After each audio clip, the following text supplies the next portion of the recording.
नमस्कार दोस्तों, आप सभी का हमारे एपिसोड सिंहासन बत्तीसी के 10वें एपिसोड में स्वागत है।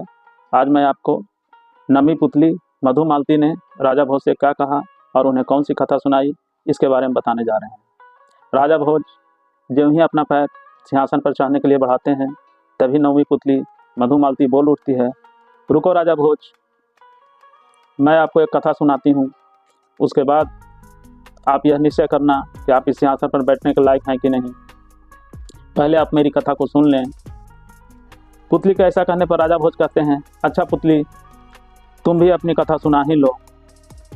अब पुतली अपनी कथा सुनानी शुरू करती है। एक दिन राजा वीर विक्रमादित्य ने सोचा कि यज्ञ करें। राजा ने इसके लिए तरह तरह की तैयारियां की। ब्राह्मणों को न्योता भिजवाया, कई देशों के राजा हाजिर हुए और यज्ञ को शुरू किया गया। राजा अपने आसन पर बैठकर होम करने लगे। राजा भी यज्ञ कर ही रहे थे, तभी एक ब्राह्मण वहां आए। ब्राह्मण को देखकर राजा ने उन्हें मन ही मन दंडवत किया। ब्राह्मण आगम विद्या के ज्ञानी थे। राजा के दंडवत करने की जानकारी उन्हें हो गई। तब उन्होंने हाथ उठाकर राजा को आशीष दिया। राजा ने सोचा कि मैंने तो इन्हें दंडवत किया ही नहीं है, इन्होंने आशीष कैसे दे दिया। लेकिन उन्होंने कुछ बोला नहीं। यज्ञ के समाप्त होने के पश्चात राजा ने ब्राह्मण से पूछा, महाराज, मैंने आपको तो प्रणाम किया ही नहीं, फिर आपने आशीर्वाद कैसे दे दिया। जब तक पाँव लगे नहीं कोई, वह आशीष पाप सम होई, इसमें तो आपको पाप लगेगा। तब ब्राह्मण ने कहा, महाराज, आपने मन ही मन मुझे प्रणाम किया था, इसीलिए मैंने आपको आशीर्वाद दिया। तब विक्रमादित्य ने कहा, अच्छा कोई बात नहीं है ब्राह्मण देवता, आपका आना कैसे हुआ। इस पर ब्राह्मण देवता ने कहा, महाराज, आप तो जानते ही हैं, मैं पास के जंगल में गुरुकुल चलाता हूँ। मेरे गुरुकुल में सैकड़ों विद्यार्थी पढ़ते हैं। आज दिन के समय मेरे कुछ विद्यार्थी जंगल में लकड़ियाँ इकट्ठा करने गए थे। इनकी उम्र 8 से 12 वर्ष के बीच थी। इन विद्यार्थियों में से 6 विद्यार्थियों को 2 राक्षस अपहरण करके जंगल में पहाड़ पर ले गए हैं। जब मेरे 6 विद्यार्थी वहाँ से नहीं लौटे और अन्य विद्यार्थियों ने आकर मुझे इसकी सूचना दी, तो मैं जंगल में उन्हें खोजने गया। जंगल में जब मैं उस पहाड़ के नज़दीक पहुँचा, तब मुझे ऊपर से एक भयानक आवाज़ सुनाई पड़ी, ओ महाराज, अगर तुम अपने विद्यार्थियों को छुड़ाना चाहते हो तो मैं छोड़ सकता हूँ, लेकिन इसके लिए मेरी एक शर्त है। मुझे बलि के लिए एक आदमी चाहिए। अगर मुझे बलि के लिए एक आदमी मिल गया तो मैं सभी विद्यार्थियों को छोड़ दूंगा। किसी ने अगर छलपूर्वक इन्हें यहाँ से ले जाने की कोशिश की तो मैं सभी को पहाड़ से धक्का दे दूंगा, ये सारे बच्चे मारे जाएंगे। तब मैंने कहा कि ऐसा करो राक्षस, इन बच्चों को छोड़ दो और तुम मेरी बलि ले लो। राक्षसों ने कहा, नहीं, मैं बूढ़े आदमी, जर्जर शरीर वाले आदमी की बलि नहीं दूंगा। तुम्हारी बलि देने से माँ काली खुश नहीं होगी। मुझे एक स्वस्थ शरीर वाला युवक चाहिए जो कि जाति का क्षत्रिय हो। अब मैं सोच में पड़ गया, मैं उसकी बलि के लिए कहाँ से क्षत्रिय युवक लाता। इसीलिए महाराज, मैं आपकी शरण में आया हूँ, आप ही मेरी कुछ मदद कर सकते हैं। ब्राह्मण की यह सब बातें सुनकर राजा विक्रमादित्य उनके साथ चलने के लिए तैयार हो गए।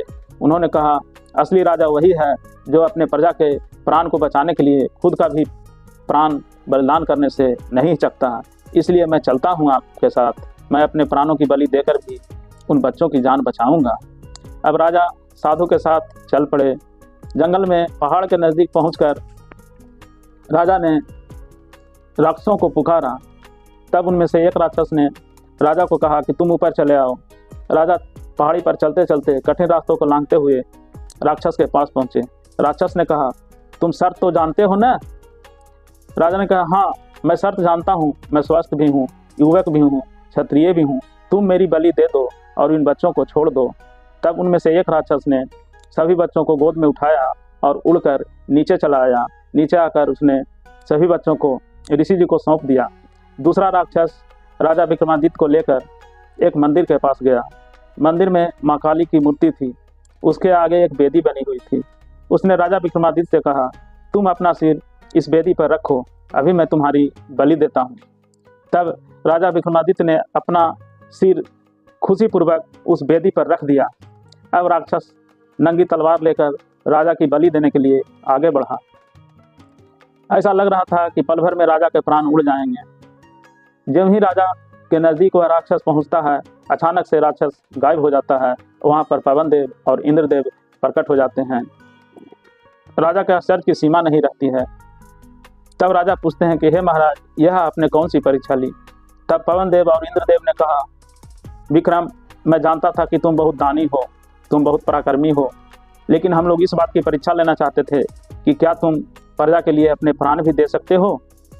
आज तुम इस परीक्षा में सफल रहे, मैं तुमसे बहुत खुश हूँ।